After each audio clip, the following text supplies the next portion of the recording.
Mr. Zhao, pwede nyo rin bang ipaliwanag bakit yung mga POGO workers sa Porac ay nahanap sa inyong POGO Hub sa Cebu? Paano po sila nakapunta sa inyo? 请问赵先生，本来你们在波拉克的这些博彩公司的员工，为什么后来在宿务被抓到呢？不知道在哪里来员工，我是不知道啊。我是7月20号，有人到我这边要求住宿舍，原来我们是不出租了，因为生意不好了，有员工的宿舍空闲的。我的下面的经理问我，他说有人租宿舍，你愿意不租？我的空闲的也是空闲的，能租一点钱也好，所以我7月20号就租了3间房间出去，290平米，每平米1500块披索。我租完我就回中国了，我8月23号才回来，回来后才发现他们有用电脑，因为我从来不到租出去的地方去走动，因为租出去是他们私人空间，我就不去了。所以这次回来23号回来，我生病了，我一直没有下楼。到31号卡西欧抓到的时候，我还穿着睡衣，我还在床前躺着。因为我生病了，所以我不知道他们是做博彩，我真不懂了。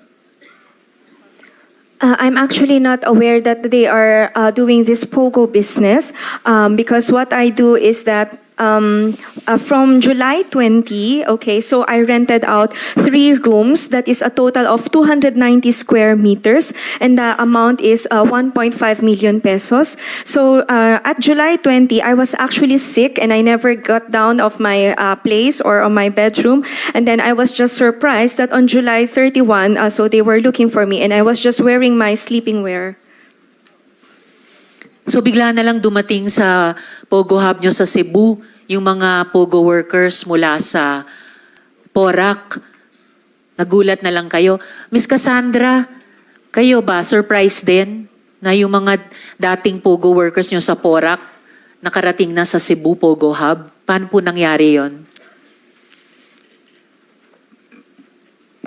Hindi ko po alam, Mr. Chair.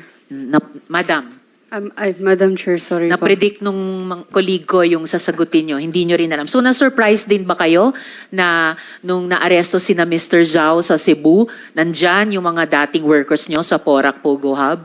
Hindi ko po sila kilala, Madam Chair. Ano po? Hindi ko po sila kilala. Hindi mo kilala.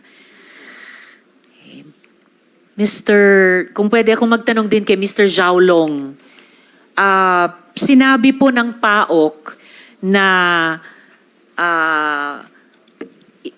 you operated one of the illegal scamming hubs in Lucky South 99 sa Porac. Ganong katagal nyo nang kilala si Cassandra Leong?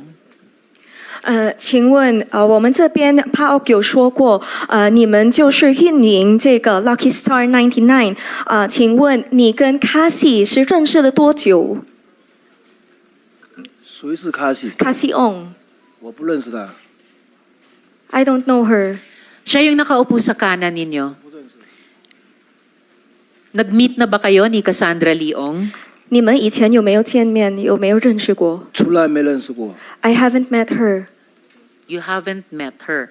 How about Guo Huaping? Have you met her? Have you been na-introduce na ba kayo kay Guo Huaping? 郭华炳小姐，你认识吗？ 不认识。 I don't know her. Miss Guo, kilala nyo ba si Zhao Long? Madam Chair, hindi po. Hindi kayo magkakilala. Magandang araw po sa lahat. Ako pala si Renato, nasa wastong edad, mula sa Region 4 na nagtatrabaho before sa isang boss o POGO owner sa lugar ng Bamban. Ang aking naging boss ay kaibigan ni Yang Bin.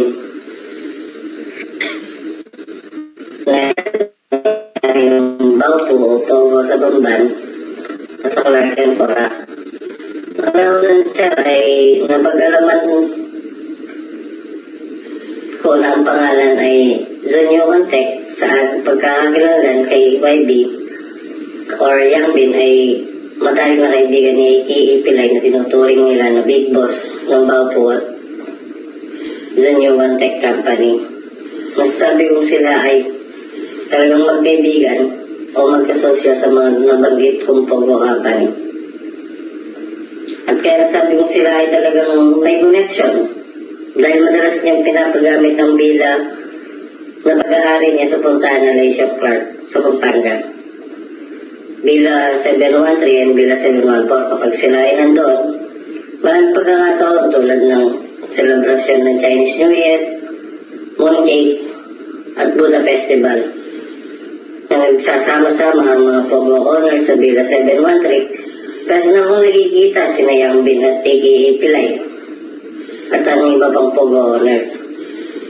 Isa rin sa mga naging kasama ko sa trabaho, may nasabi siya na noong time na nag-vacation sila sa Umalik, kasama si Pilay, may sinabihan siya na may-ari ng resort na British na gusto niyang bilhin ang property na yun. Bisa aking obserbasyon, halos lahat ng mga tauhan ni Yang Bin, ng mga drivers, security, bodyguards, ay mga taga-Umalik. Dumating din sa aking kalaman mula sa mga naging kasama ng asawa ni Yang Bin ay mula sa bayan ng Umalik at kapatid ng nakaupong kasalukuyang mayor doon. Maraming salamat po. Yan lang ang aking labis na nalalaman kay Yang Bin at kay Pilay. So ipo-provide din po itong video sa mga miyembro ng komite, but ang basic testimony nitong si Elias Renato ay pumupunta ng Humalig si Huang Ziyang, also known as Pilay. At ang mga tauhan ni na Huang Ziyang at ni Yang Bin ay taga Humalig. Attorney, apparently, isa sa mga business partners din ni Guo Huaping, isang Yang Bin, kasal po sa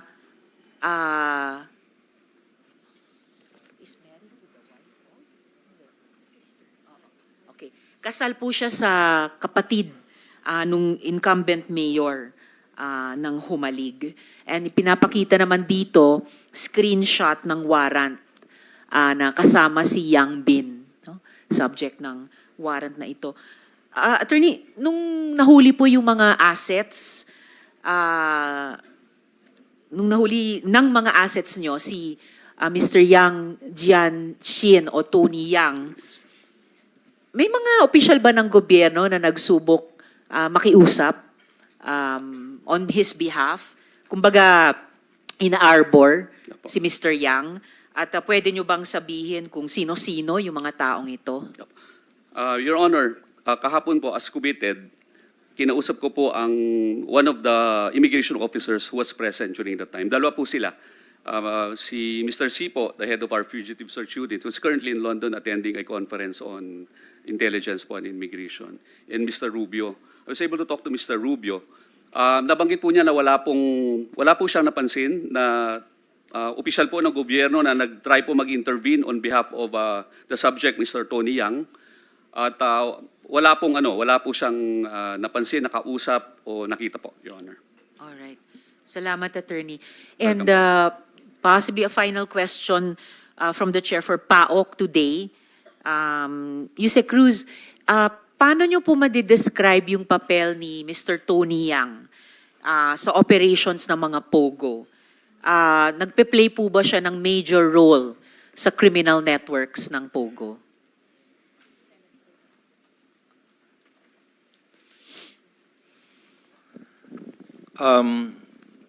The description na pwede po namin ibigay, Madam Chair, kay Mr. Tony Wang, Yeah.